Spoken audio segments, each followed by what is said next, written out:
Bismillah. Assalamualaikum warahmatullahi wabarakatuh. Innal hamdalillah nahmaduhu wa nasta'inuhu wa nastaghfiruh wa na'udzu billahi min shururi anfusina wa min sayyiati a'malina. May yahdihillahu fala mudilla lahu wa may yudlil fala hadiya lahu. أشهد أن لا إله إلا الله وحده لا شريك له وأشهد أن محمدا عبده ورسوله لا نبي ولا رسول بعده أما بعد فإن أصدق الحديث كتاب الله وخير الهدى هدى محمد صلى الله عليه وسلم وشر الأمور محدثاتها وكل محدثة بدعة وكل بدعة ضلالة وكل ضلالة في النار أعاذني الله وإياكم من النار.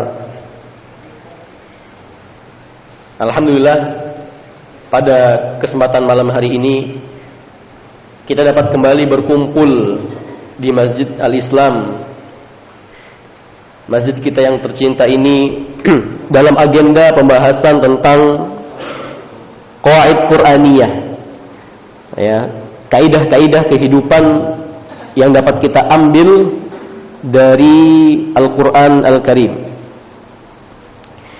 Anak pengen tanya, mungkin karena udah lama gak kajian ya, siapa yang masih ingat muallif atau penulis dari kitab ini? Ada yang masih ingat muallifnya, penulisnya? Al-Qawaid Al-Qur'aniyah. Nama beliau singkat ya, nggak terlalu panjang. Siapa? Syekh Umar bin Abdullah Al-Muqbil ya, Syekh Umar bin Abdullah Al-Muqbil. Ya, hafizahullah taala ya, beliau masih hidup hingga saat ini. Yang mana beliau Anda lihat ya, karangan-karangan beliau itu menarik ya untuk diteliti, menarik untuk dibaca. Beliau ada tulisan lain ya selain kitab ini. Kalau kitab yang kita bahas ini khamsuna qaidah fil hayati wan nafs ya, fil Qur'anil Karim. 50 kaidah dalam kehidupan dan jiwa ya yang diambil dari Al-Qur'an Al-Karim. Kitab beliau yang lain ya, khamsuna qaidah ya fil hayati wan nafs minal ahaditsin nabawiyah.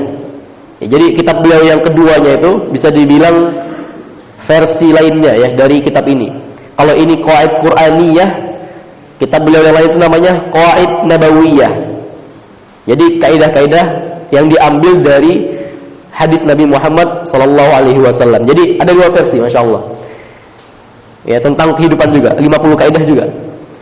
Kalau yang kita bahas dari Quran, yang kitab lainnya dari hadis Nabi Muhammad sallallahu alaihi wasallam. Nah, alhamdulillah kita udah sampai ke kaidah keberapa? Ya, dia masih ingat kaidah berapa sekarang? 6 udah lewat ya. 7 sudah lewat kemarin. Ya, sekarang kita udah masuk ke kaidah 8. Ini pertemuan kita yang ke-8. Alhamdulillah. Ana nggak terlalu masalah kalau pelan-pelan ya, nggak dulu ana ngira ana bakal membahas 2 kaidah langsung dalam satu pertemuan, tapi sepertinya nggak bagus ya, kurang bagus. Jadi nggak masalah kita pelan-pelan ya. Kalau kita lihat ke depan 50 kaidah masih jauh ya, masih jauh dari kata selesai, tapi nggak masalah, kita nggak terlalu mikirkan habisnya. Yang penting kita berusaha untuk mengamalkan tiap ayat ya, tiap kaidah yang kita lalui bersama. Nah, mungkin kalau untuk murojaah kaidah-kaidah ini agak lama ya, karena udah ada 7 kaidah sebelumnya. Kita langsung saja masuk ke kaidah 8. Ayatnya adalah bisa untuk melihat di mushaf antum masing-masing ya, pada surat Al-An'am ayat 164.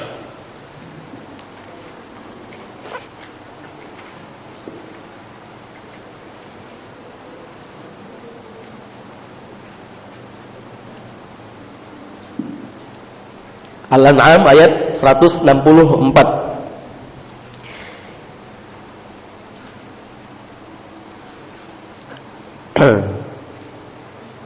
Nah, mana bacakan? A'udzu billahi minasyaitonir rajim. Qul aghairallahi abghi rabban wa huwa rabb kulli syai' wa la taksibu kullu nafsin illa 'alayha wa la taziru waziratu wizra ukhra thumma ila rabbikum marji'ukum fayunabbi'ukum bima kuntum fihi takhtalifun. Katakanlah wahai Muhammad, qul ya, katakanlah wahai Muhammad, aghairallahi abghi rabba. Ketemu ayatnya? Ada ayatnya ya. Qul aghairallahi abghi rabba. Katakanlah wahai Muhammad, apakah patut aku mencari Tuhan selain Allah? Wa huwa rabb kulli syai'. Sedangkan Allah itu merupakan ya Tuhan bagi segala sesuatu. Wala taziru waziratu wizra ukhra. Dan setiap perbuatan dosa seseorang, maka dirinya lah yang bertanggung jawab. Ya, wala taziru waziratu wizra ukhra. Afwan, ada kelewatan ya. Wala taksibu kullu nafsin illa 'alaiha. Dan semua perbuatan dosa yang dilakukan oleh seorang itu dipertanggungjawabkan oleh dirinya sendiri. Kemudian wala taziru waziratu wizra ukhra. Ya, dan tidaklah seseorang ya itu memikul beban dosa dari orang lain. Ilallahi marji'ukum, thumma ilallahi marji'ukum, atau thumma ila rabbikum marji'ukum ya. Kemudian kepada Rabb kalianlah tempat kalian kembali. Fayunabbi'ukum bima kuntum fihi takhtalifun. Kemudian ya akan diberitahukan ya kepadamu apa yang dahulu kalian perselisihkan. Oke, kaidah yang kita ambil itu potongan saja dari ayat ini, yaitu potongan wala taziru waziratu wizra ukhra. Bisa disalin ya, atau ya disalin. Wala taziru waziratu wizra ukhra. Dan tidaklah seseorang itu bertanggung jawab ya, atau memikul beban dosa orang lain. Ya, seseorang tidak akan memikul beban dosa orang lain. Wala taziru waziratu wizra ukhra. Ini kaidah yang akan kita bahas di pertemuan ke-8 ini.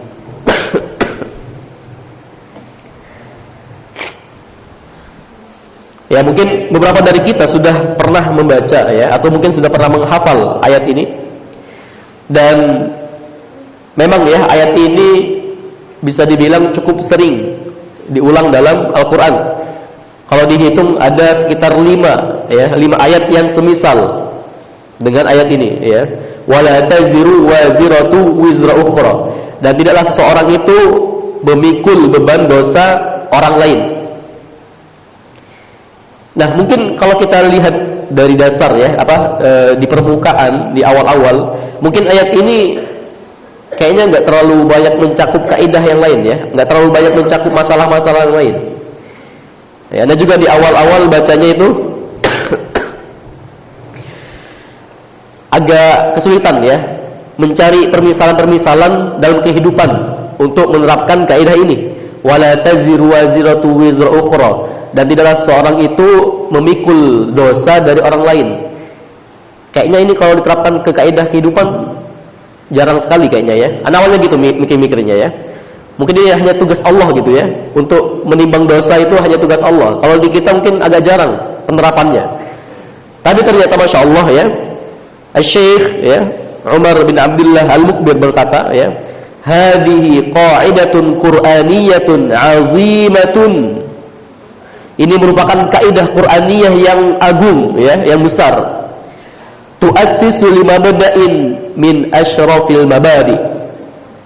Ya. Yang menjadi prinsip ya, yang menjadi dasar yang termasuk prinsip yang mulia ya, yang utama. wa huwa mabda'ul adl, ya. Ayat ini membahas tentang prinsip yang sangat mulia dalam Islam, yaitu al-adl, masalah tentang keadilan. Ya. Jadi di sini temanya keadilan. Wala taziru waziratu wizra ukhra. Dan tidaklah seseorang itu menanggung beban dosa dari orang lain. Ya. Tadi ada berapa ayat yang berulang seperti ini? Ada 5 ayat, ya. Kalau antum mau catat boleh. Nanti antum teliti nih di semua 5 ayat ini kira-kira temanya apa gitu ya, konteksnya apa, biar antum jadi pelan-pelan ya, jadi peneliti Quran. Jadi ikhwan ya, kalau ada sebuah tema dalam Al-Quran atau sebuah lafaz gitu ya yang terulang-ulang dalam Al-Quran, antum bisa telitinya, antum cari ada di ayat apa aja, kemudian antum baca konteksnya ini ayat tentang apa gitu ya. Apakah mungkin dia tentang hijrah mungkin, apakah dia tentang peperangan atau apa, bisa antum teliti kira-kira persamaannya apa dari 5 ayat ini ya.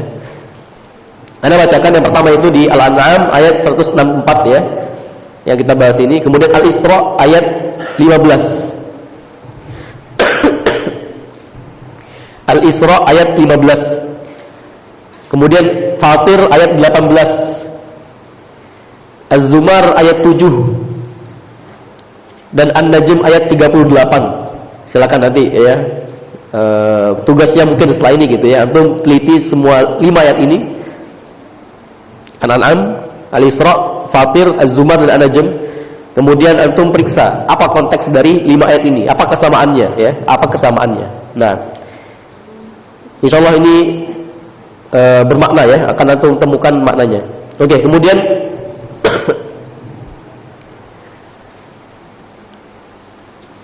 makna kaidah ya, makna kaidah. Di sini Anda enggak menyampaikan seperti biasanya, Anda biasa menyampaikan asbabun nuzul, sebab turunnya ayat, tapi untuk pembahasan ini enggak ada sampaikan ya. Karena enggak ada pembahasan yang menarik ya, atau yang enggak pembahasan yang panjang lebar gitu dari asbabun nuzul ayat ini. Anda cukup langsung ya membahas tentang makna kaidah secara ringkas ya, makna kaidah secara ringkas. Annal mukallifin innama yujazuna bi'amalihim. In khairan fa khairun wa in syarran fa syarrun. Bahwasannya ya, setiap mukallaf, setiap orang yang sudah berakal dan balik ya, akil balik ya, itu akan diberikan balasan dari setiap perbuatan mereka. Ya, setiap orang yang mukallaf. Yang kelas 1 paham mukallaf? Ya paham mukallaf itu apa? Ya, mukallaf itu orang yang sudah dicatat amalannya. Nah, itu ringkasnya gitu. Orang-orang yang sudah mulai bertanggung jawab atas amalannya. Ya. Yaitu syaratnya apa? 2 ya, akil dan balik. Berakal ya. Atau mudah bisa membedakan mana baik dan mana yang buruk. Itu bukan lagi anak kecil ya, bukan lagi tifl, bukan lagi bayi, bukan lagi balita ya. Yang mana mereka kalau kita tanya mungkin masih belum bisa jawab ya. Itu masih anak-anak yang belum mumayyiz ya, belum bisa berakal, belum bisa berpikir gitu ya. Nah, kalau antum sudah melewati masa-masa udah mumayyiz, antum udah bisa membedakan mana baik mana yang buruk ya, udah bisa membedakan mana yang bisa dimakan, mana yang nggak bisa dimakan ya. Kemudian antum udah balik ya, sudah balik. Nih udah dibahas nggak di pelajaran fikih kalian kelas 1? Udah dibahas pelajaran fikih belum? Ya, balik itu ya kondisi ketika ya alat reproduksi kalian udah matang. Ya, artinya kalian udah fungsi-fungsi biologis kalian udah matang sempurna. Perinciannya bisa tanyakan ke guru fikih nanti ya, silakan pembahasan di kelas. Ya, anal mukallafi, bahwasanya orang yang sudah mukallaf, yang udah dicatat amalannya ya, yujazuna bi'amalihim. Ya, mereka pasti akan atau mereka akan bertanggung jawab atas semua amalan mereka, atas semua perilaku mereka. In khairan fa khairun, kalau dia berbuat baik, ya maka dia akan dapatkan pahala. Dia akan diberikan penghargaan. Ya, in khairan fa khairun. Wa in syarran fa syarrun, kalau dia berbuat buruk, maka dia akan dapatkan dosa. Ya. Wa annahu la yahmilu ahadun khati'ata ahadin. Ya, kaidah di sini menegaskan ya bahwasannya la yahmilu ahadun khati'ata ahadin. Seseorang itu tidak akan menanggung dosa orang lain. Ya, seseorang itu tidak akan menanggung dosa orang lain.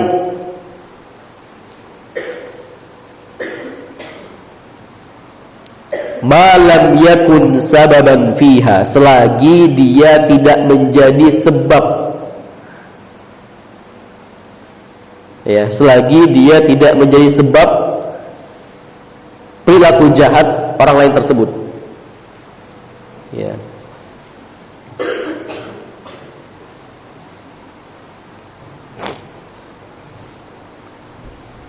Oke.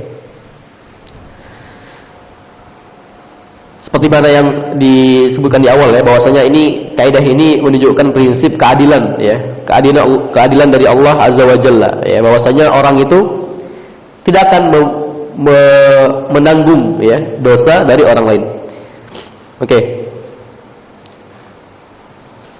Kemudian ya pembahasan pertama, mungkin antum bisa kasih poin gitu ya, poin pertama gitu ya, bahwasanya kaidah ini merupakan kaidah yang umum di setiap umat.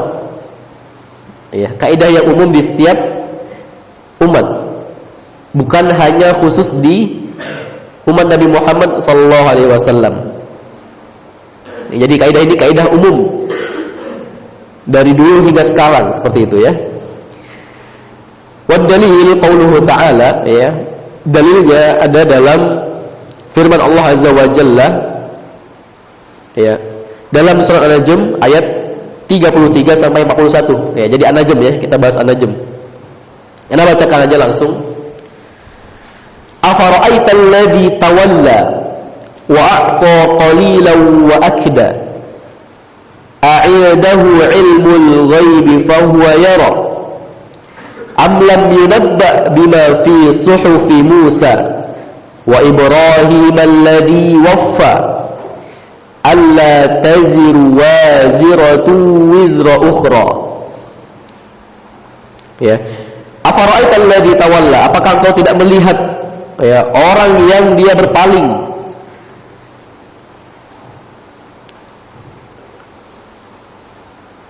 Coba kita lihat ya. Ana agak takut menerjemahkannya kalau salah ya. Kita lihat An-Najm.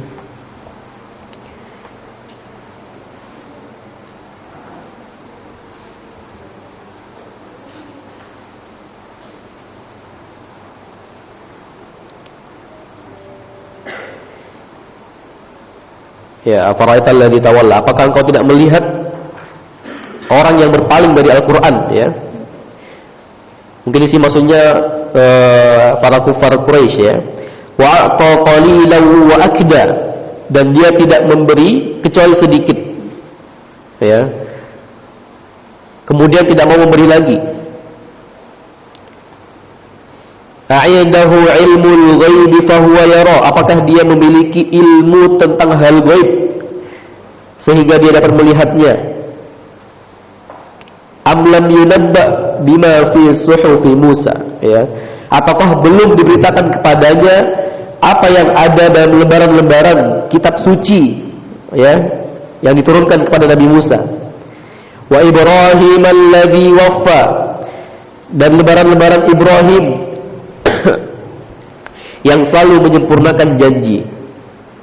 Ya, jadi disebutkan di ayat ini ya bahwasannya dalam suhuf Musa, dalam lembaran-lembaran yang Allah Azza wa Jalla turunkan kepada Nabi Allah Musa ya, Wa kadzalika Ibrahim, dan begitu juga Nabi Ibrahim alaihi wassalam. Ada poin penting di sini ya. Alla taziru waziratu wizra ukhra. Bahwasannya ya, seseorang itu tidak akan menanggung dosa dari orang lain.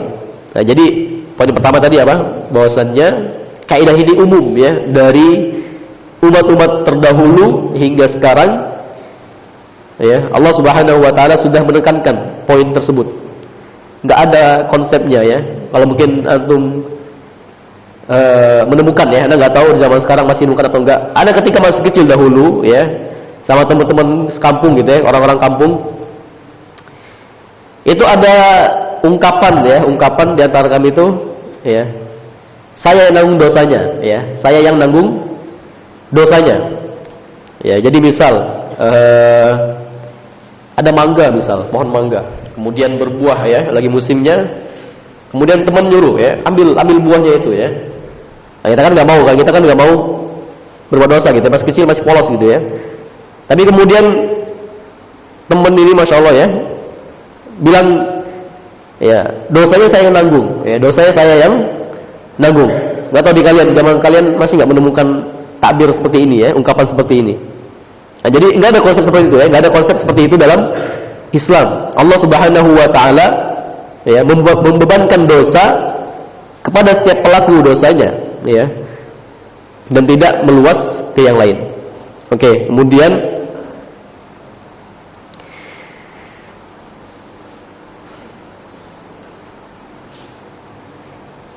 poin kedua mungkin kaidah yang ini agak ringkas ya. Anda bisa bilang kaidah nomor 8 ini agak ringkas, nggak seperti sebelumnya. Jadi rasanya bikin poin kedua gitu ya.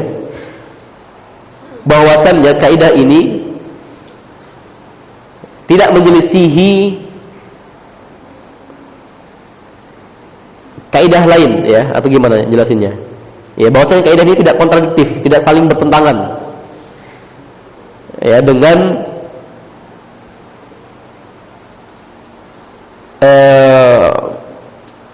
kaidah lain gitu ya, atau ayat lain dalam Al-Quran.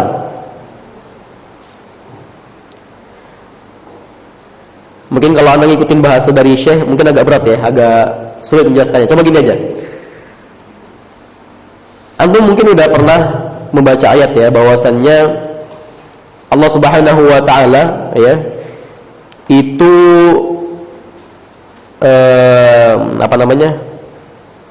menurunkan dosa, menurunkan azab ya, menurunkan azab kepada suatu kaum yang mana kaum tersebut rusak ya.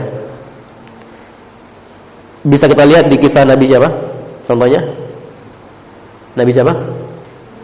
Nabi Lut ya alaihi salam. Kaum Nabi Lut ya, kaum apa? Kaum Sodom ya. Itu mereka naudzubillah ya, melakukan perbuatan-perbuatan yang asusila ya, yang sangat di luar batas ya fitrah. Itu hampir semuanya, ingat, hampir semuanya, atau sangat masyhur, sangat mendominasi lah, seperti itu ya. Pertanyaannya adalah, apakah ada orang-orang saleh di kaum tersebut?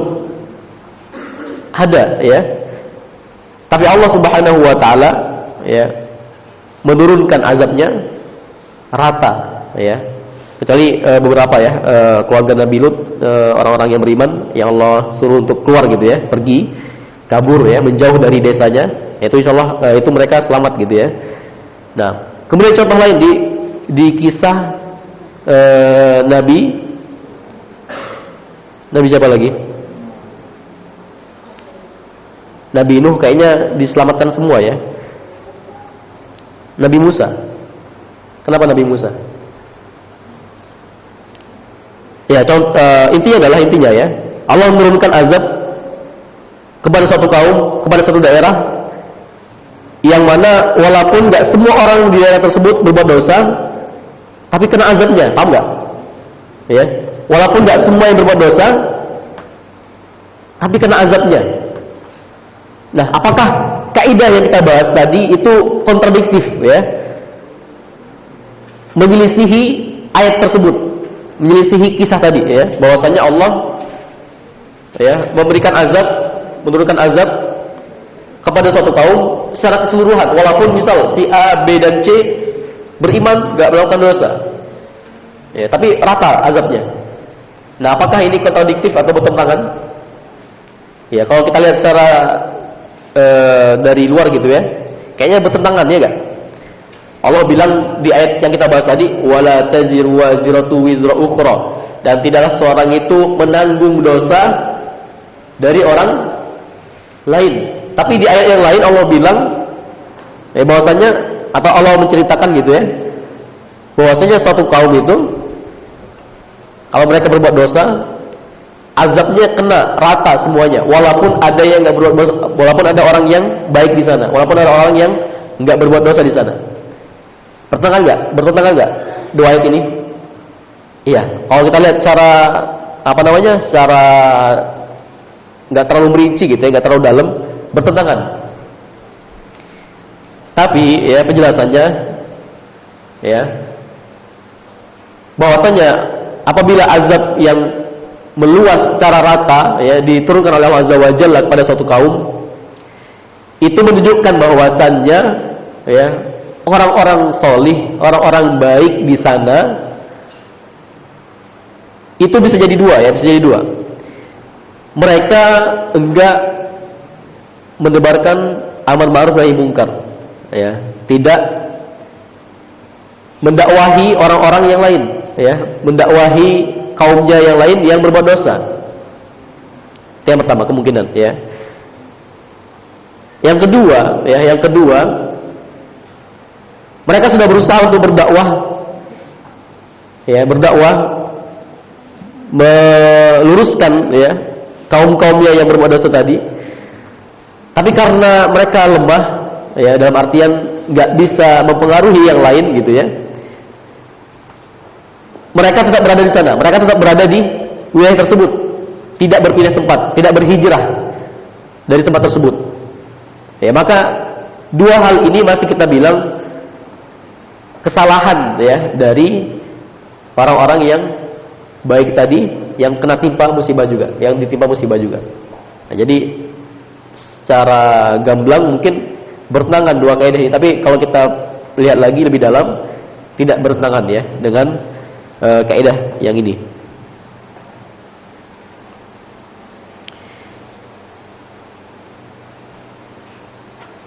Oke,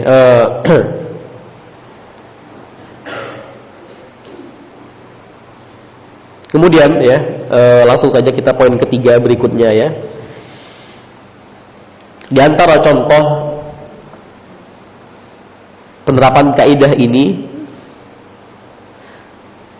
ya, kisah yang ada dalam Al-Quran, ya, adalah kisah Nabi Yusuf alaihi salam. Kisah Nabi Yusuf alaihi salatu wassalam, ya. Mungkin antum udah pernah dengar kisahnya, ya, karena kalau kisah dari awal sampai akhir mungkin panjang. Tapi ini gini aja, ketika Nabi Yusuf sudah menjadi wazir, ya, sudah menjadi ya, menteri, ya, penguasa di daerah Mesir, kemudian datanglah saudara-saudaranya, ya, saudara-saudara Nabi Yusuf alaihissalam, yang mana mereka ini, ya, saudara-saudara Nabi Yusuf ini datang ke kerajaan untuk meminta bantuan bahan pangan, ya, meminta bantuan makanan, di mana mereka bertukar, ya, bertukar barang. Anda nggak tahu kayaknya, kalau nggak salah, kalau antum ada yang tahu benarnya, kalau nggak salah, saudara-saudara Nabi Yusuf membawa barang berupa sendal, kalau nggak salah, ya. Coba nanti antum cek lagi, antum pelajar lagi, anda juga cek lagi lah nanti. Kemudian mereka pergi ke Mesir untuk bertukar dengan apa? Gandum, ya, dengan makanan pokok. Karena ketika itu kondisi paceklik, ya, masa musim yang berat gitu, ya. Oke, akhirnya ditukar, yang mengurusi Nabi Yusuf, ya. Saudara-saudara Nabi Yusuf alaihissalam, mereka belum belum ngeh gitu, ya, belum sadar bahwasanya yang mengurusi mereka tersebut itu Nabi Yusuf, ya, adik mereka sendiri, yang mereka buang kemana? Ke sumur, ya. Panjang lah ceritanya, ya. Nah, Di antara rombongan saudara-saudara Nabi Yusuf itu ya, ada namanya Benyamin ya. Mungkin antum sering dengar Benyamin. Benyamin itu ya saudara Nabi Yusuf. Yang satu ibu ya, yang satu ibu ya. Jadi ayah Nabi Yusuf, siapa namanya ayah Nabi Yusuf? Nabi siapa? Nabi Yakub. Itu banyak istri ya, ada berapa? Kemudian yang satu darah, yang satu rahim ya, yang sama ibu dengan Nabi Yusuf adalah Benyamin ini ya. Jadi adik kandungnya bisa dibilang ya, Benyamin. Nabi Yusuf ingin Benyamin ini tinggal dulu ya di kerajaan, ditahan dulu di kerajaan ya. Biar nanti ketika rombongan saudara pulang ke rumah ya, mereka bakal apa ya? Mungkin dimarahi lagi gitu sama ayah mereka gitu ya. Pokoknya panjang lah kisahnya ya. Ala kulli hal, Benyamin akhirnya ditahan di kerajaan tersebut dengan cara gini ya. Nabi Yusuf alaihissalam memerintahkan bawahannya untuk meletakkan apa? Piala ya, atau semacam apa namanya? Cangkir mewah gitu lah ya, untuk punya kerajaan ya, barang mewah ditaruh di tas ya, tempat bawaannya ya, milik Benyamin. Jadi disusupin, ditaruh barang ini diam-diam ya ke dalam tasnya Benyamin gitu ya. Kemudian ketika rombongan tadi sudah mau pulang ya, Benyamin mau pulang juga, ikut pulang ya. Mereka dicegat oleh ya pasukan istana, dicegat.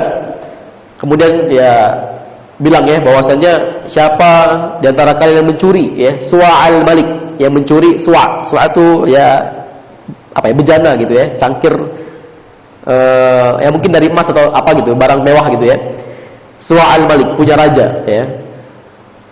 Kata mereka, enggak ada dari kami yang mencuri hal tersebut ya, mencuri benda tersebut.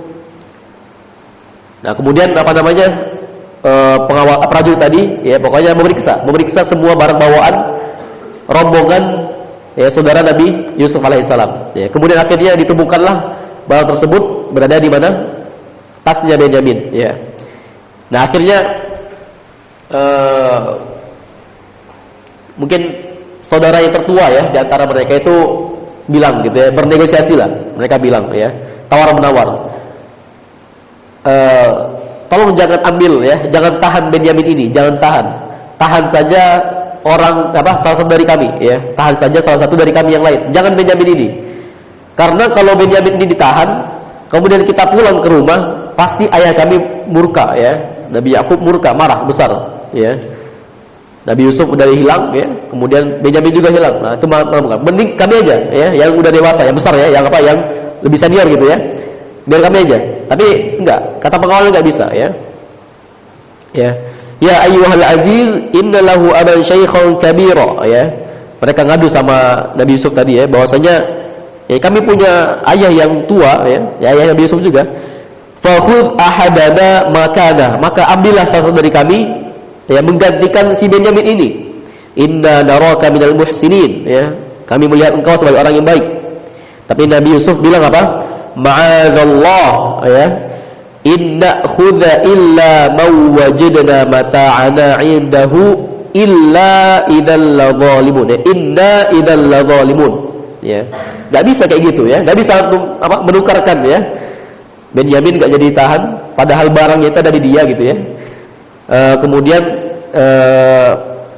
Benyamin bisa pulang, kemudian digantikan dengan orang yang lain, nggak bisa kayak gitu ya. Kalau kayak gitu kita zalim ya, kita zalim. Nah disinilah apa namanya penerapan kaidah tadi ya. Kita sebagai mungkin nanti menjadi hakim gitu ya, menjadi hakim apa, menjadi seorang hakim ya, namanya hakim gitu, qadhi ya.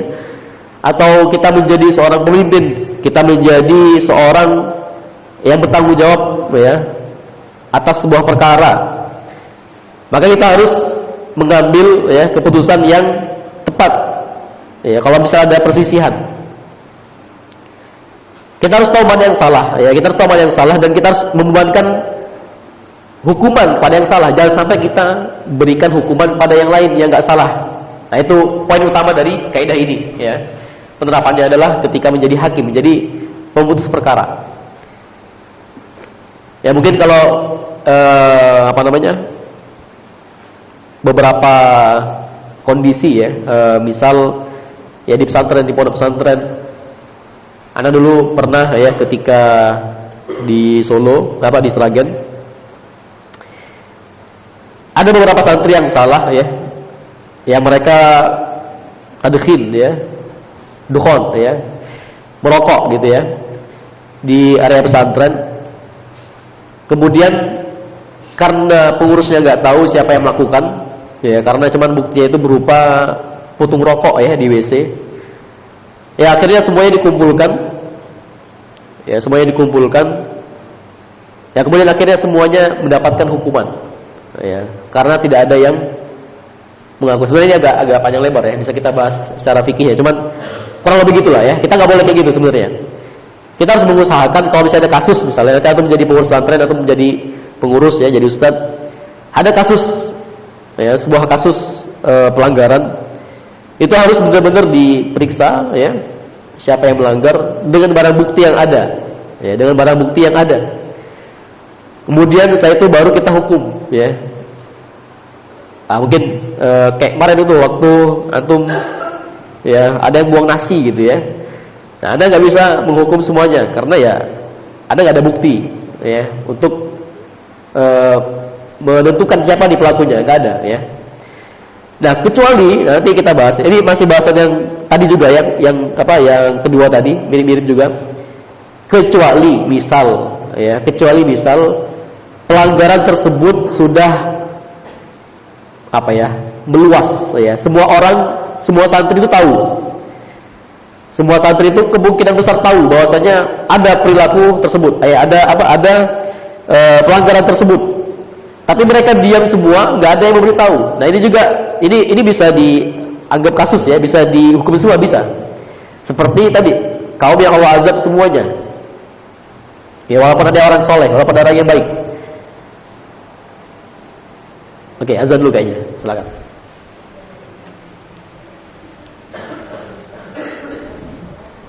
Fadal, man yazan.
Nah, bismillah, kita lanjutkan lagi ya.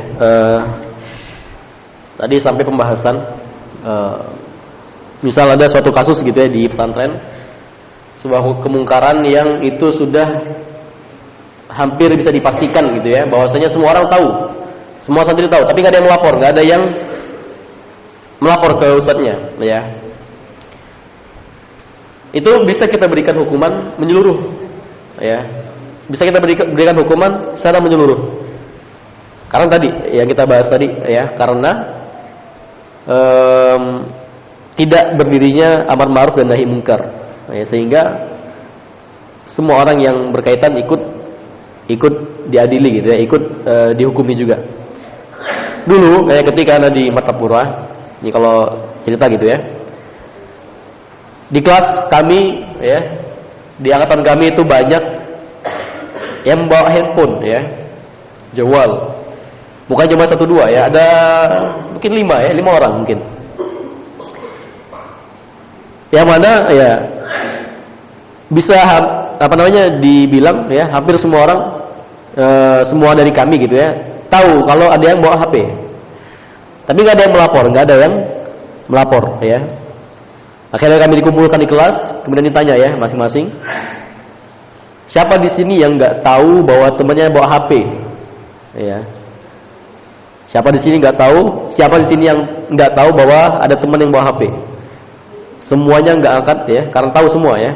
Kecuali 1 orang ya. Nggak ada yang angkat tangan ya, kecuali 1 orang. Siapa beliau? Ustaz Muhammad ya.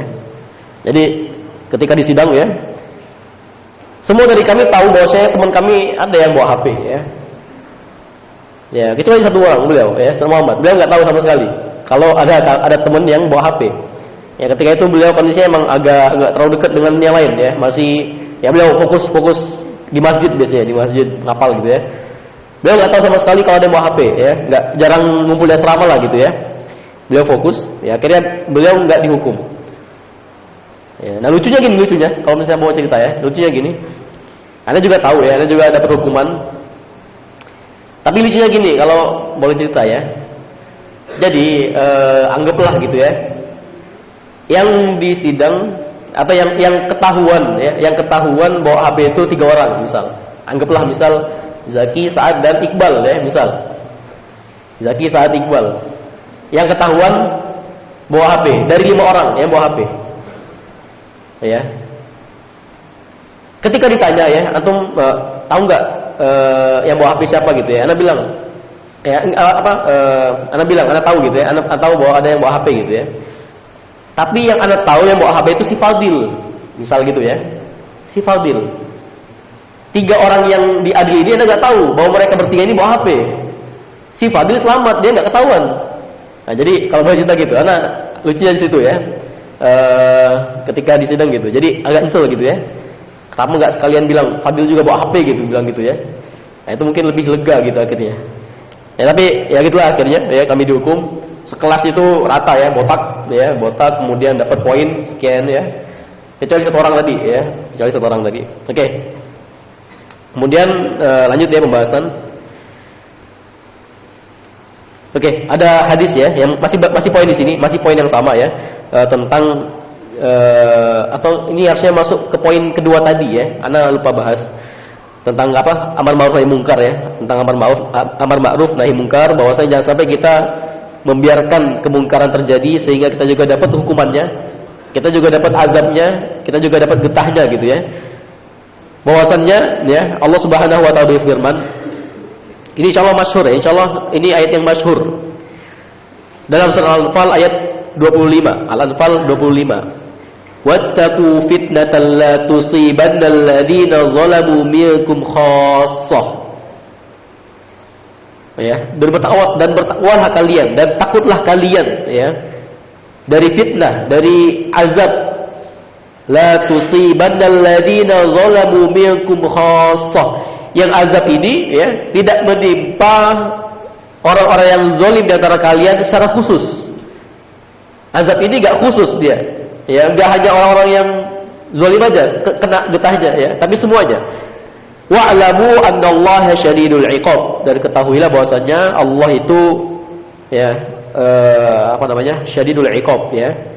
Hukumannya sangat keras gitu ya. Ini masih poin kedua sebenarnya ya. Atau bisa cantumkan ke poin kedua tadi.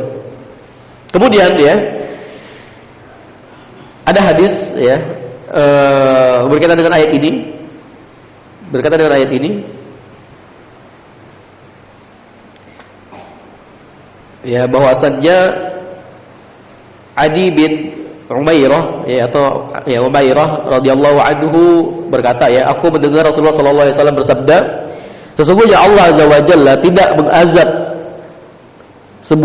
suatu kaum secara umum ya dengan amalan yang khusus. Nah, ini perincian dari atau tafsiran dari ayat tadi ya. La wattaqu fitnatan la tusibanal ladzina zalamu minkum khassah. Ini tafsiran dari Rasulullah SAW langsung ya. Bahwasannya Allah tidak mengazab secara umum. Ya, tidak mengazab semuanya karena ada orang yang melakukan perbuatan dosa secara khusus ya, masing-masing. Kecuali ya atau sampai ya amalan mungkar tadi itu nampak ya. Sampai amalan mungkar tadi itu nampak atau meluas. Jadi pertama syaratnya apa? Syarat dari Allah mengazab semuanya ya. Allah mengazab semuanya itu pertama kemungkaran tadi nampak. Ya. Ya mungkin kalau misalnya bawa HP gitu misalnya, anggaplah kita kondisi di pondok ya, ada yang bawa HP kemudian kira-kira yang nampak itu ya bisa kita lihat dari kondisi mereka ketika subuh misalnya ya, karena begadang ya mungkin mabar malamnya ya, subuhnya itu kacau ya, kemudian dari belajarnya nggak fokus gitu ya. Nah ini nampak ya ada hal yang bermasalah ini, kemudian terang-terangan ya mainnya langsung di kamar gitu ya, nggak ada lagi malu-malunya gitu ya. Nah itu nampak. Wa hum qadiruna ala ayyunkiruh. Syarat yang kedua ya. Syarat yang kedua, orang-orang yang baik tadi, orang-orang yang nggak bermasalah tadi, orang-orang yang nggak ikut-ikutan dalam melanggar tadi, sebenarnya mereka mampu untuk amal ma'ruf nahi munkar. Mereka bisa melaporkan ke ustadznya, mereka bisa menasihati temannya. Tapi mereka nggak mau ya, mereka nggak mau. Nah ini dua syarat gitu ya, dua syarat Allah mengazab secara umum. Pertama itu nampak ya, yang kedua itu mampu menegakkan amal ma'ruf nahi munkar tapi nggak dilakukan. Nah, ini tafsiran dari ayat tadi. Ini poin kedua ya. Lanjut ke poin keempat sekarang.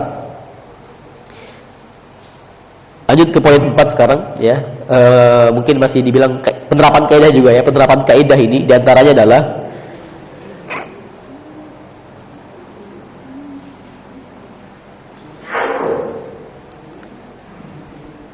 kalimatnya gimana ya? Yang ringkas itu gimana coba?